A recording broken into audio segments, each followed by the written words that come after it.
Salut à tous, c'est Yarlik. On se retrouve pour une nouvelle rétro-review. Cette figurine, du moins ce package, est sorti en début 2025, ce qui fait que ça tombe dans les rétro-reviews puisque je n'ai pas fait la review depuis. En plus, il s'agit en fait d'une reissue d'une figurine qui est sortie en 2019. Entre-temps, entre 2019 et maintenant, on a eu plusieurs sorties de l'Empereur Palpatine, notamment pour ce qui est des améliorations. Il y avait la robe qui avait été améliorée, il y avait les visages qui avaient été améliorés aussi. Donc on va regarder avec cette version-là, si on a toutes ces améliorations-là, et on fera le comparatif avec la version Archive qui est sortie il y a quelques années pour l'Empereur Palpatine. Donc tout d'abord, on va regarder la boîte en elle-même, qui est assez, je trouve, simple et sobre. On voit l'Empereur Palpatine sur son trône avec la vitre de l'étoile noire derrière. On voit toujours la vitre, donc on voit que c'est quand même assez sobre. On a des informations d'attention, par exemple risque d'étouffement parce qu'il y a des petites pièces, donc ça convient pas aux personnes de moins de 3 ans. On a le logo Disney ici, on a le logo Hasbro. Ici on a à nouveau la fin de la fenêtre, le nom Star Wars Black Series, et en dessous on a tout ce qui est information légale.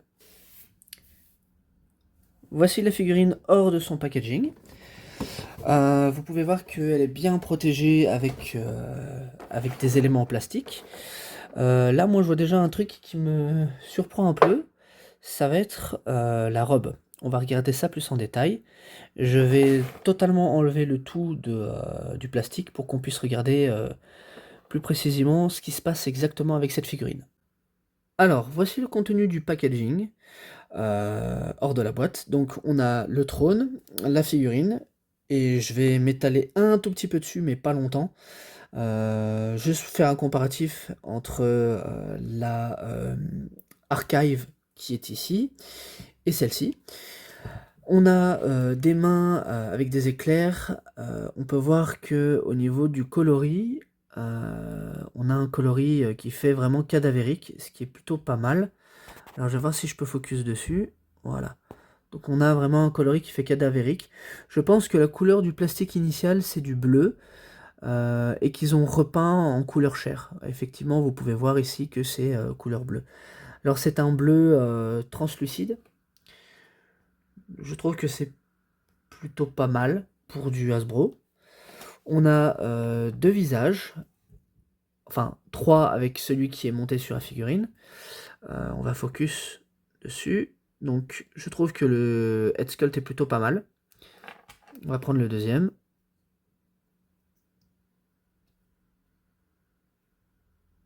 Ouais, je trouve que le head sculpt est plutôt pas mal et que la peinture aussi est plutôt pas mal.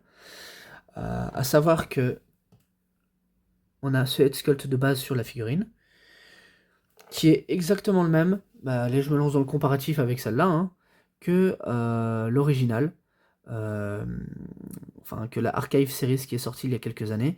À savoir que ça, c'est une version qui a coûté 19 € et qui n'avait que comme seul accessoire la canne que vous voyez ici. Et oui, il avait que cet accessoire-là.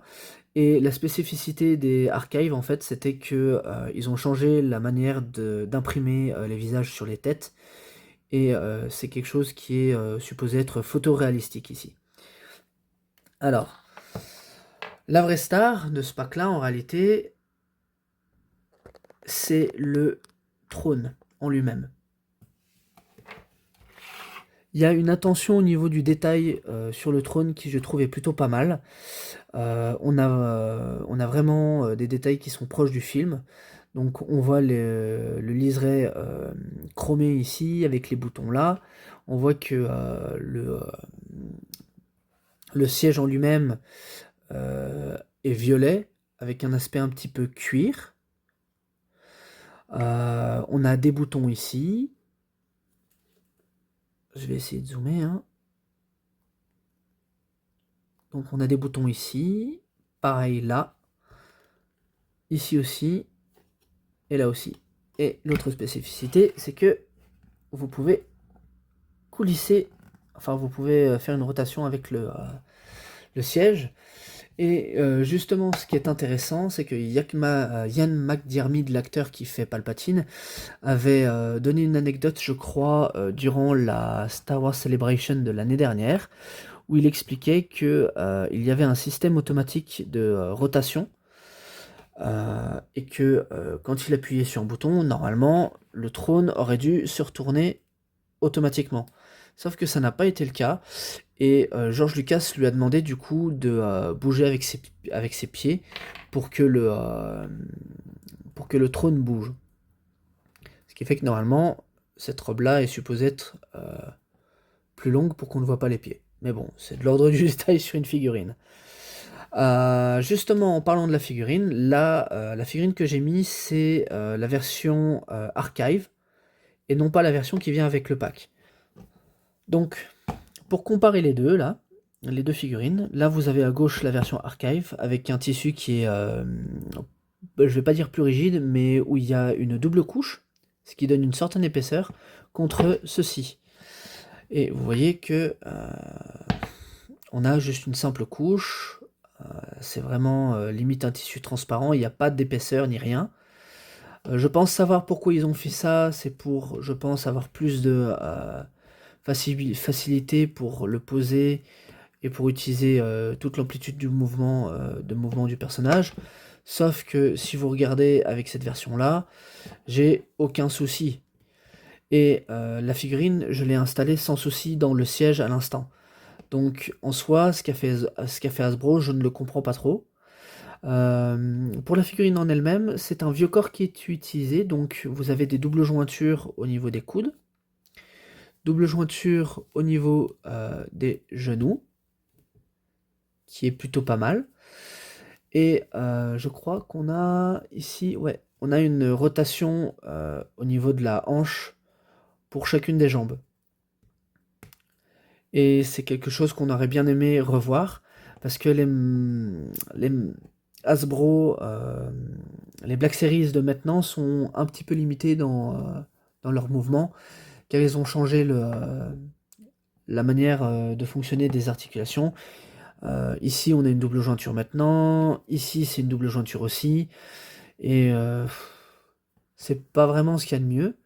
On a aussi une rotation au niveau du bassin, qui est d'ailleurs plutôt bonne. On n'a rien ici, mais en même temps, on va pas demander à Palpatine de faire des acrobaties, du moins pas celui-là.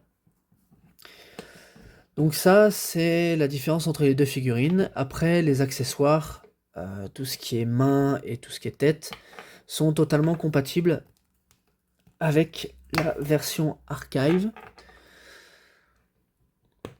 Voilà, vous voyez.